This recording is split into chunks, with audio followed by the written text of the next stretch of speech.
What's good, YouTube? How's everyone doing today? I'm doing alright, so I hope you are too. I just filmed a video and it was not a very good video at all. I'll put a screenshot right here of the video that I watched, and the reason why it wasn't a good video is because the person who made it was just talking way too fast, and it was posted 13 years ago, so a lot of that information is changed. So I decided not to post that video. This video, I'm going to be doing video that you guys wanted in the poll that I posted a couple days ago. Also, I am gonna be doing the video about boarding schools because I want to learn about that too. So whoever voted for that, don't worry, you will see that video maybe within the next couple days. Let's get into the video.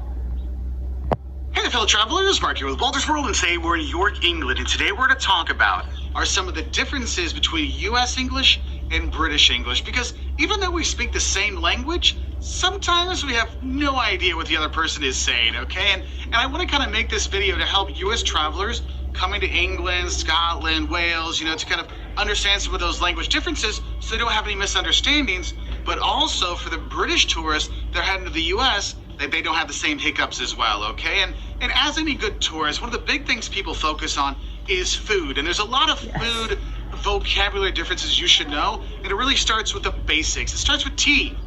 When you're in the US, tea is a drink you drink. Here in England, a tea is a drink you drink as well. But when someone says it's time for tea or it's tea time, they're meaning it's dinner time. So tea is dinner. So if someone says, oh, there's this high... Wait, I thought tea time was like a brunch. That's crazy. Also, I did find out that you guys are very serious about your tea, so... Tea thing, they're meaning it's dinner, okay? It's a meal, okay? So whenever you hear that, all right? Now, when you're having dinner or you're having tea, there's all kinds of different foods you're going to see on there. And one of the things I always love to make sure I have when I hear is my sticky toffee pudding, which is a pudding. And when people say pudding in the UK, they just mean dessert, okay? Whereas in the US, if you say pudding, what people think of is this gelatinous slime that's flavored in chocolate or vanilla, or like a custard kind of thing. So that can get people a little bit confused. Now the next food that Tris... Yeah, I don't like pudding. I don't like US pudding. I've never tried pudding in the UK, or the UK version pudding, but pudding here, no. People up is the word biscuit, okay? So for my American friends, when you're here in the UK and someone says, oh, would you like a biscuit? They're not talking about a big fluffy biscuit you get from the South, like biscuits and gravy kind of stuff. A biscuit here in the UK is a cookie or a cracker. That's what you're gonna have. So my biscuit loving Brits, if you want something like that back in the US, if it's sweet, you want a cookie. If it's savory, you want a cracker. All right, so you don't have that misunderstanding. Wait, so biscuit means cookie? That's so confusing. And if we're going to talk about tasty treats, I should mention the difference between sweets, lollies, candies. So if you hear sweets in the UK, they're talking about candies, okay? But if you hear the word lolly, usually when they talk about lollies, they're talking about ice lollies, which are popsicles. Now, another food word that people get tripped on is chips. So here in the UK, when someone orders chips... I thought you guys called lollies candy, like a bag of candy. Apparently I'm wrong. In the US, we would call that French fries, okay? But if you're in the US, if someone orders chips, they're ordering crisps here in the UK. And that's where things get kind of confusing. And for my British friends, when you go to the US, you're getting homesick and you want fish and chips, and you go to an English pub when you're abroad, and you're like, I'm gonna get the fish and chips when I'm there.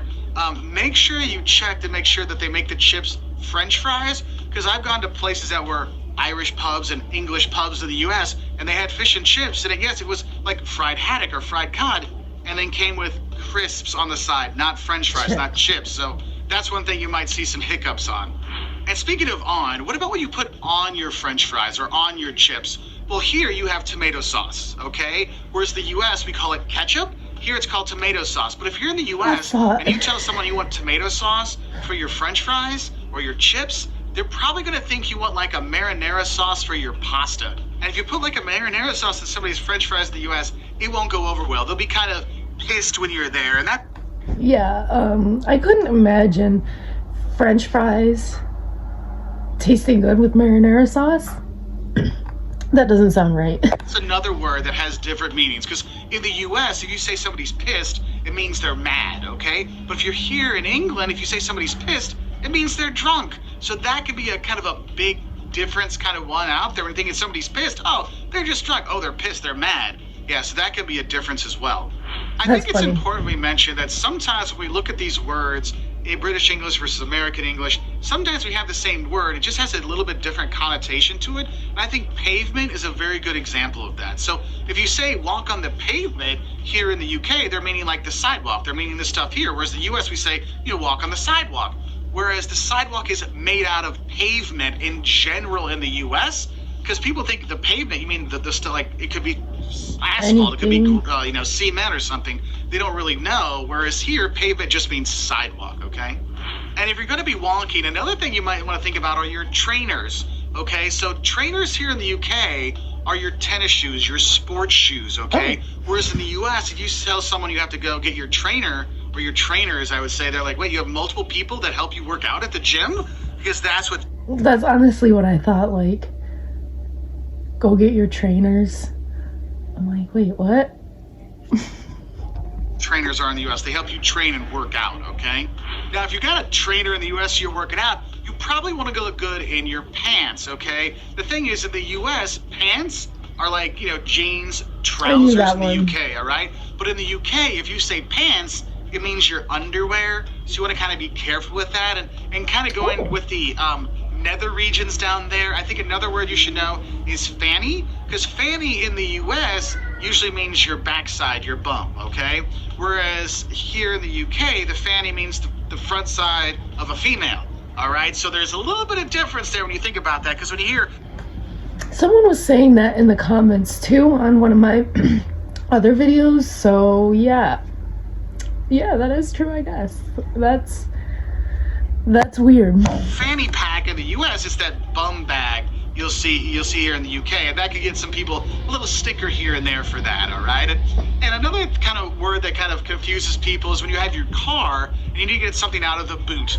The boot of the car in the UK is the back part. It's the trunk of the car. I learned that from Whereas in the US we say trunk for the back of the car, because a boot is just something that you wear. Okay, so a boot in the US, if you say that, all people think of are your wellies, which are your rain boots. And then the front of the car, we call it the hood in the US. That's called the bonnet in the UK.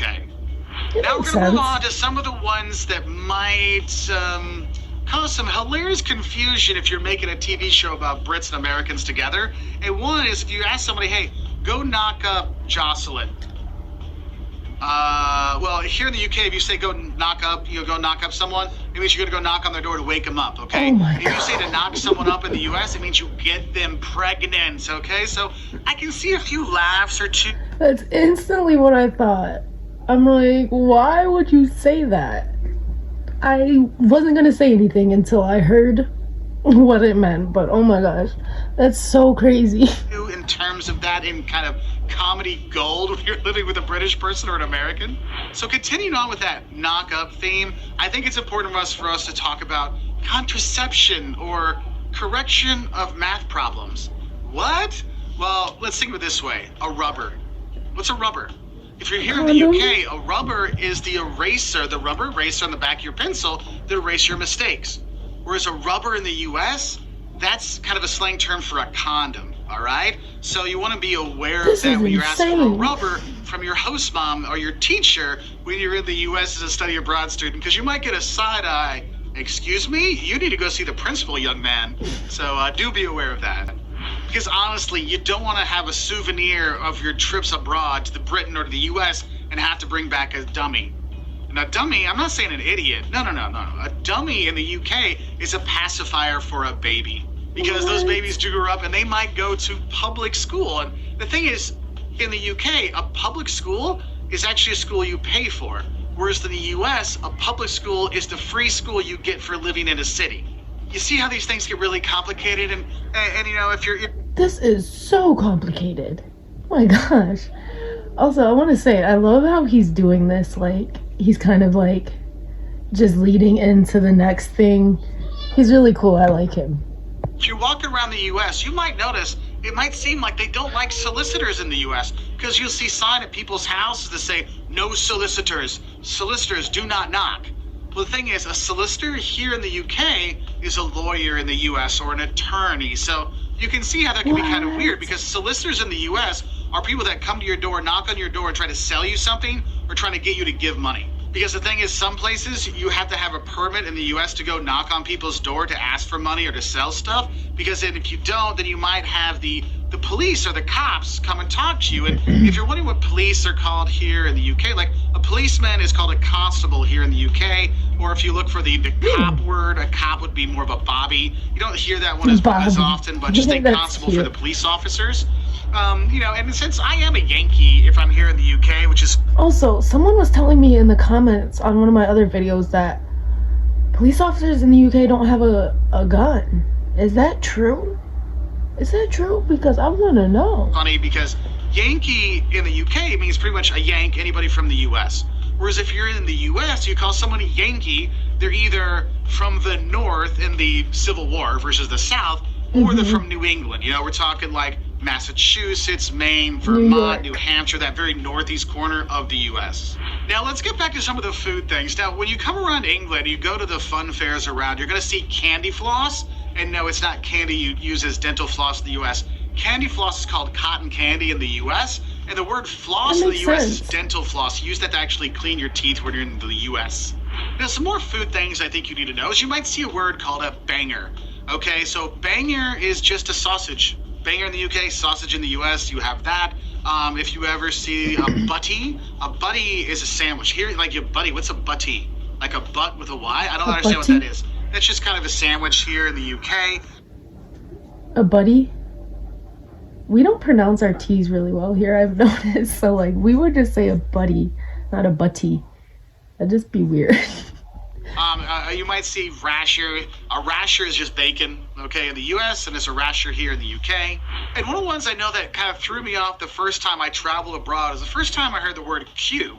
And the thing is, if you're in the U.K., a queue is just a line that people stand in. And just like in the U.S., queue jumping or line skipping or skipping the line or jumping the line is not cool either place you are in the U.S. or U.K., so do be aware of that because people will call you out. And they might call you out by calling you a Muppet. Now, the thing is if you're from the U.S., a Muppet is like Kermit the Frog and Miss Piggy, whereas a Muppet here in the U.K. means like idiot.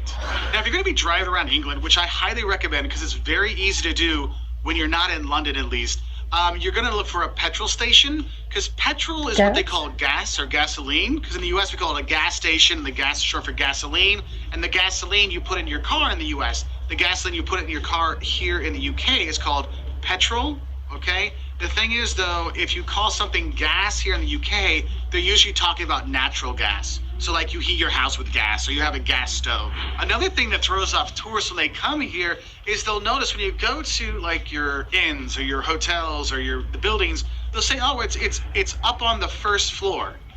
You're like, it's up on the first floor, but here's the thing. Here in England, here in the UK, the ground floor is called the ground floor. The first floor up is called the first floor. The second floor up is called the second floor. Whereas the US, the ground floor is called the first floor. And then the first floor above ground is called the second floor. So it's like one off. So sometimes when you rent your B&Bs or your bed and breakfasts or Airbnbs, these inns, like, oh yeah, you're on the third floor. You're like, oh, third floor, I can do that. It's like, wait, no. Both ways make sense to me, honestly, because they just make sense. Third floor UK means fourth floor US. Oh my goodness, that's a lot of steps. So do be aware of that. And if you are at your hotel and you run out of toilet paper or TP, you might hear it called a bog roll here in the UK because bog is a kind of a slang word for the toilet.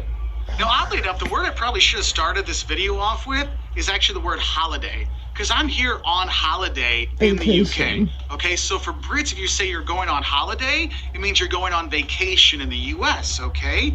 Whereas if you say it's the holidays or it's a holiday in the US or I have a holiday, it doesn't mean you have a vacation in the US. It specifically means holidays like Christmas, Easter, 4th of July. Those are holidays. When I go on a trip to relax, that's a vacation in the US.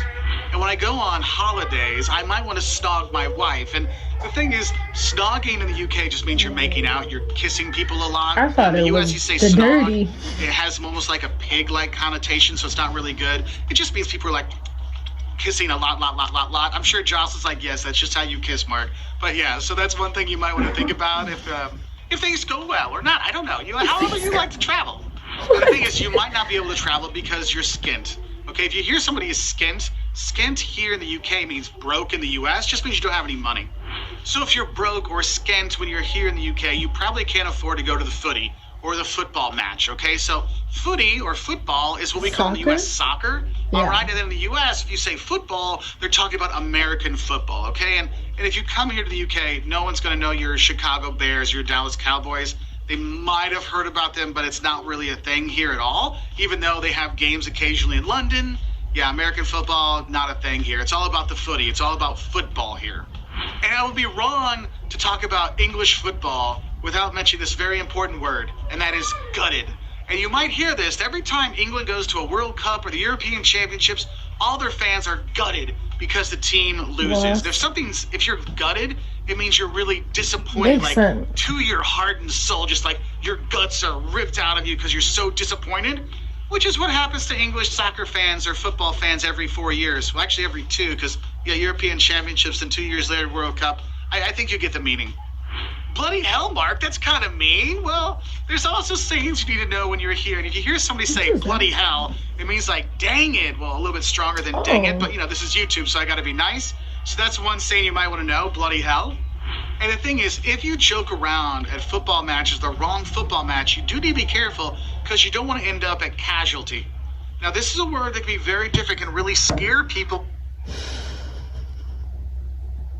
I know it doesn't mean what I think it means, but oh my gosh, what? If they do get sick or if they have to go to the hospital in different countries, because casualty here in the UK means the emergency room. Okay, whereas in the US, if there's a casualty, it means somebody died. Yeah. Okay, so if you're here and you're like, oh, where'd my mom go? Oh, she's a casualty. She got hit by a car. You're like, oh, she died. Like, she's a casualty? Oh no, they're like, no, she's at the she's the emergency room. Okay, Oh my so that's God, kind that'd of be so scary. important one to kind of know. And I think another thing you'll hear people talk about here is they'll say they're knackered. It just means you're really tired. So knackered here in the UK, it just means tired in the US. So, Bob's your uncle, my friend. That means, there you go, you pretty much have it all. So you didn't think those were all the words I should mention when it comes to differences between the US and the UK. Here's some other ones. So if they tell you to go to the till when you're at a store, that's here in the UK, that's a cash register in the US, all right? And probably the most important word you might get caught up on if someone says, I need a cuppa. A cuppa here, it's not a copper. A cuppa is a cup of tea. What are the things you have to have when you're here? So never pass up a cuppa when you're here in England. Now, another thing you don't want to pass up on is going to a chippy. And when we say chippy in the US, some people, that means people are a little bit mean. They're like a little chippy, a little short with people. Like mean with people. But here, a chippy is just a fish and chip shop. The best place to get fish and chips. I know you get it at pubs here, but it's like next level when you go to the chippy, all right? Now, when you go to the chippy, you want to be careful. I love fish and french fries or chips. So I really want to try like UK fish and chips. Oh my gosh, it looks delicious. You don't spill anything on your jumper. Okay, a jumper here in the UK is a sweater, a long sleeve shirt you put on, maybe a sweatshirt or a sweater, you have that. Whereas in the US, if you say there's a jumper, that means someone that's going to jump and commit suicide. So you want to be careful with that one.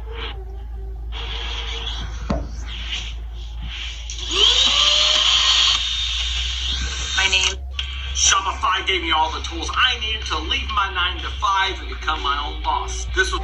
Now, one of the fun ones you might want to know about is bum. And a bum here in England, in the US, if you say there's a jumper, that means someone that's going to jump and commit suicide. So you want to be careful with that one.